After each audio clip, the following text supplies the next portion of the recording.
Always a lot to talk about when we have the Golden Rain Foundation folks in here, and today is no exception. Martin Rosa, first Vice President, thank you for joining us.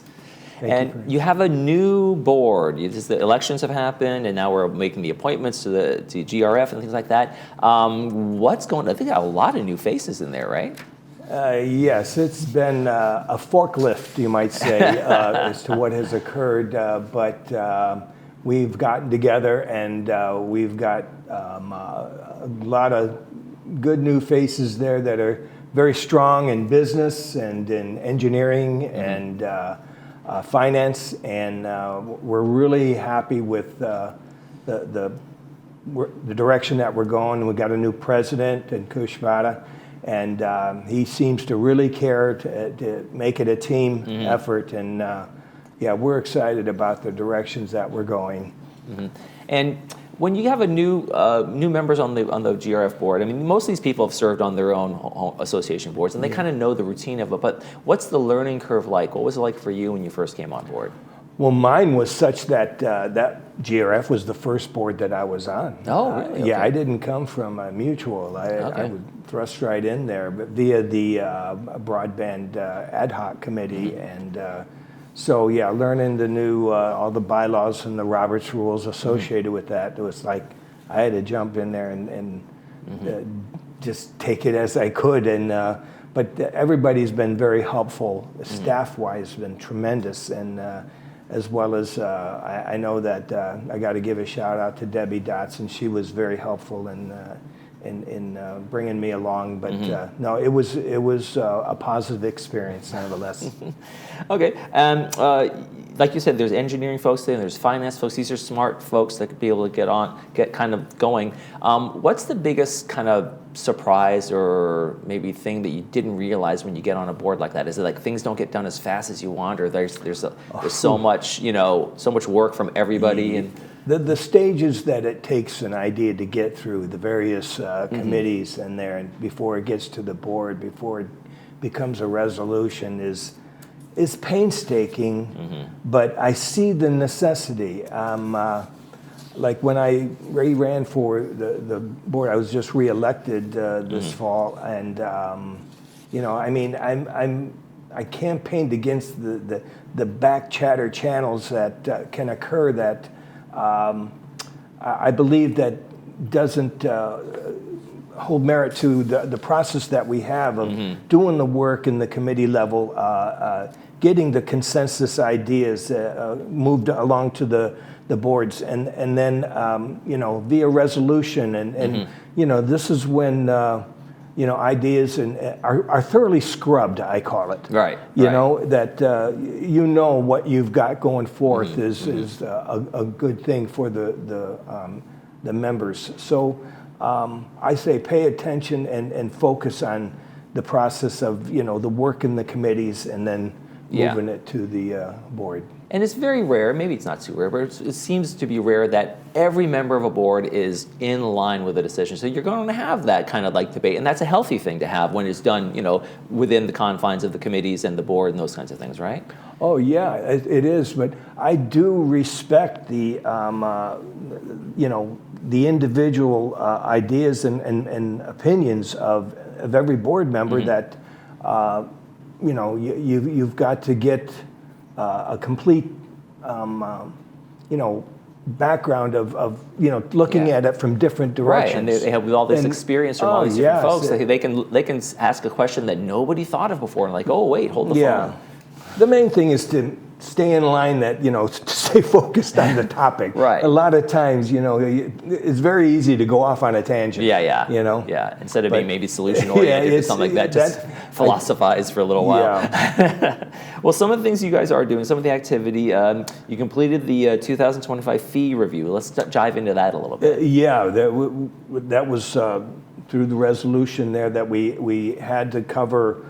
We have like a rule of thumb in the village of 65-35 share cost that we go by, and some were way out, and so we had to like wrangle them in and get them closer to even the playing field a little bit, and what it was is that it wasn't painful. It was, it was minor, and so there was a lot of work done in that sense to be able to get that moved through. Right. And it's kind of like, it's a service. It's not, you're not paying the full, when I go to play golf, or I don't play golf here, but when someone goes to play golf here, they're not paying the full cost of what it costs to run that place. It's like the postal service, is a service and they're subsidized. But the stamp doesn't cover everything. And when you go to a park and pay a $10 fee to go into a national park, it's a service, and so it's subsidized. Remember, they're paying like 35% of the cost. Now that's not even,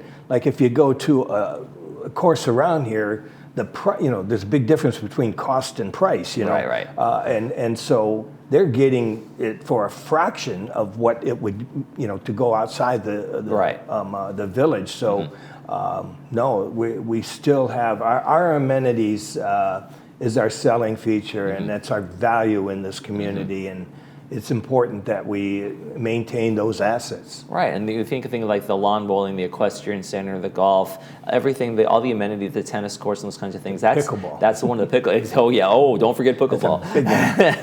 and I think that's one of the things that people, when they come here and when they think about moving here, that's the amenities and the clubhouses and all the activities, right? Yes, and most definitely.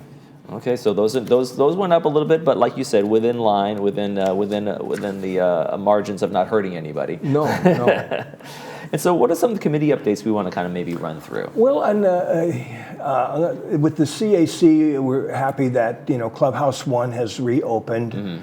You've probably heard, and that there, I know there's an issue with the smell of the fitness center floor, but the manufacturer of the material said it's going to air out, it's going to normalize, and so that we just need to be patient with that. Gotten a lot of good feedback about the decor and about just the beauty of it, and so it really, I believe, is deemed a success. I would say that's an overall success. I've been through there, and it was certainly a massive upgrade and modernization from what was there before, right? Yeah, definitely. And on MNC right now, as you know, probably the PAC is shut down.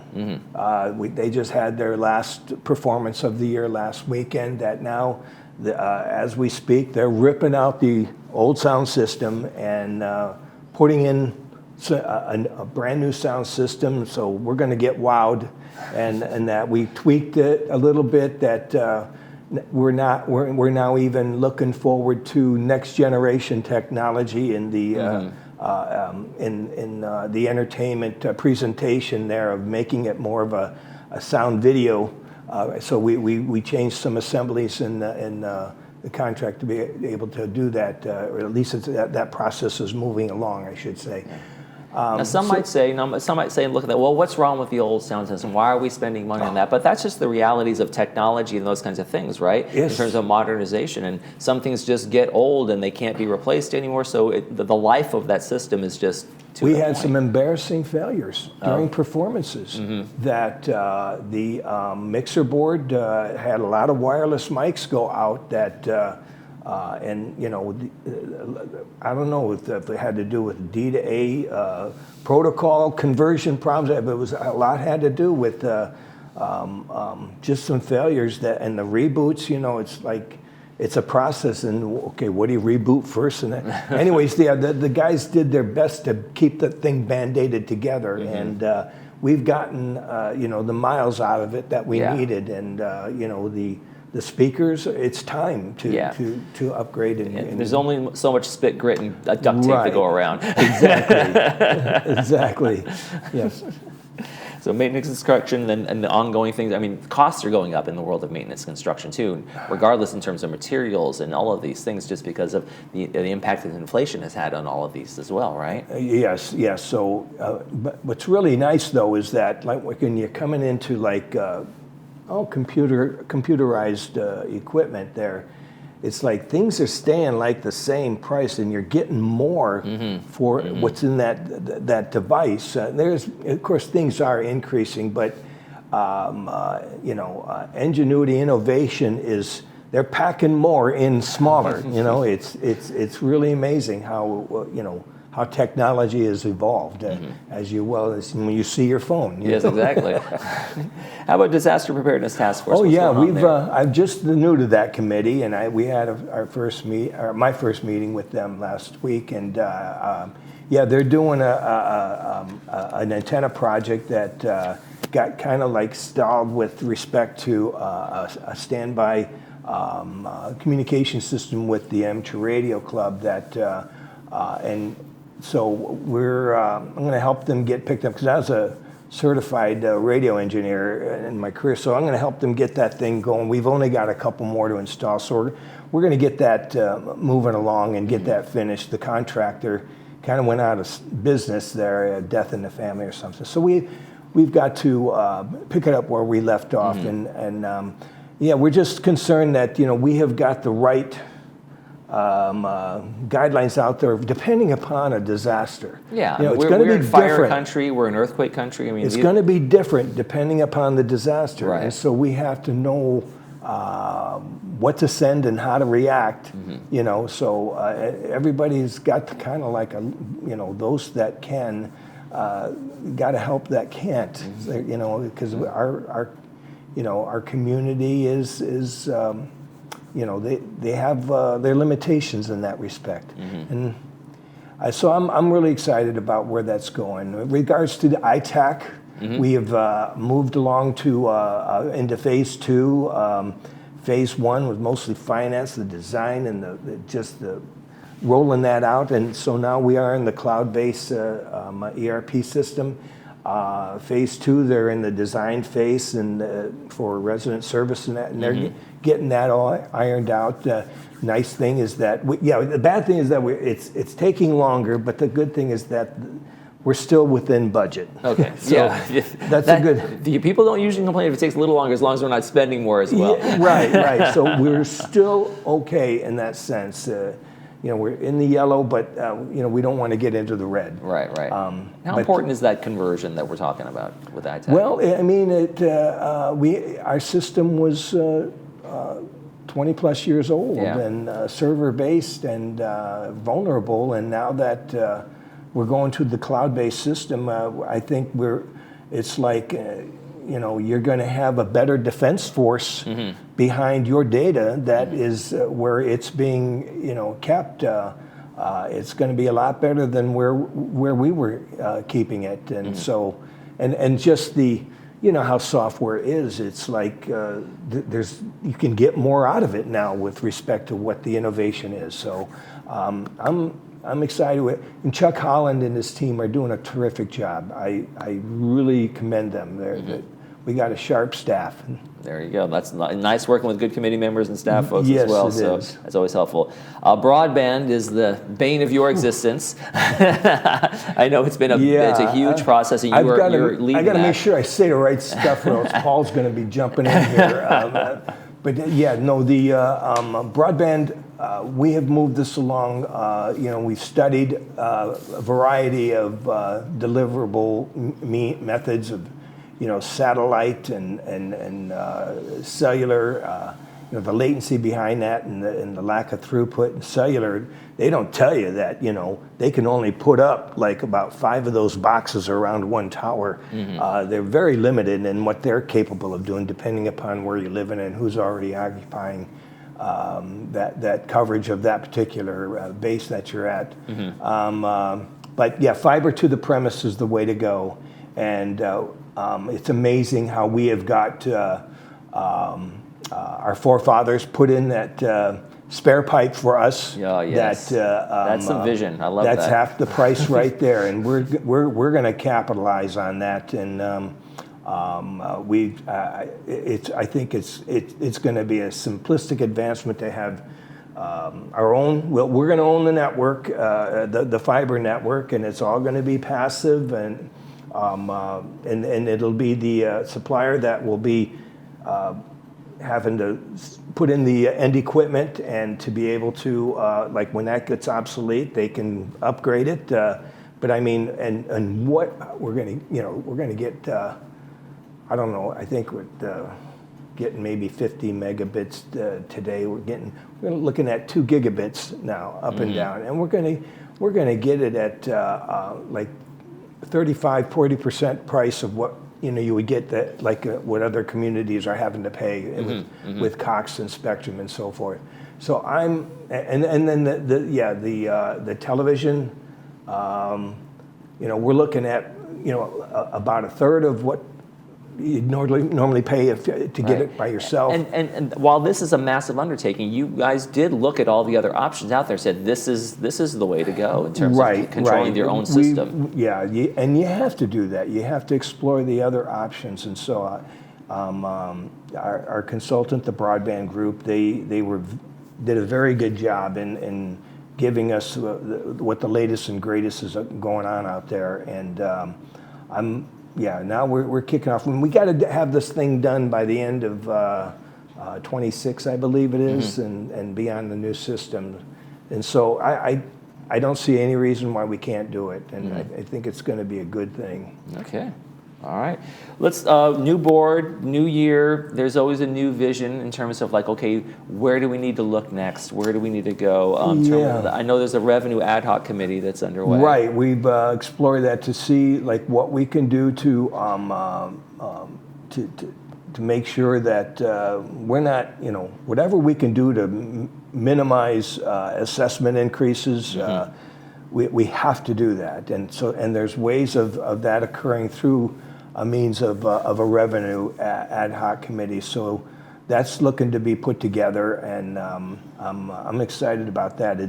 I know that as we put in the new broadband, that's going to I've done this before where you build it and they come. Happened to me on my very first fiber project that I did. We ended up quadrupling the number of people that we had on the system after it was put in. It's and so we're seeing that as we put this in, we do believe that there's going to be businesses within the community that are going to want to tackle because they're going to see the savings. Right. And then we know that the two big things that we got hit with in assessment increases is about utilities and about insurance. And so GRF is... and those are big fights. Yes, yes they are. So we're looking to see what can we do with, we said energy ad hoc, but that also includes water and utilities, all utilities, not just energy. So we're looking at what can we do in the community that we can take advantage of, other means of power that could be able to help us to pay the bills. There you go. All right. Before we let you go, you mentioned last time you wanted to play softball. You want to put a team together and play softball against the security guards. You've done it a couple times. Shout out to Aaron Kennedy and Eric Nunez and the whole security department. They are such great sports. We had such a great time. We got together. We've gotten together a couple of times, and we had so much fun. We beat them twice, so we want them. I wouldn't have bragged about that. You're going to get pulled over. Well, yeah, that's true. I'm putting a target on my. But they. Just getting to know them. They're good people that that I'm so proud of the VMS staff that is assembled and all that they're doing to work for us to make our community a better place. And it really helps that we can get together on something like that. That's fantastic. Well, Martin Rosa, first Vice President, Golden Rain Foundation, and excellent softball player, from what I hear, at least.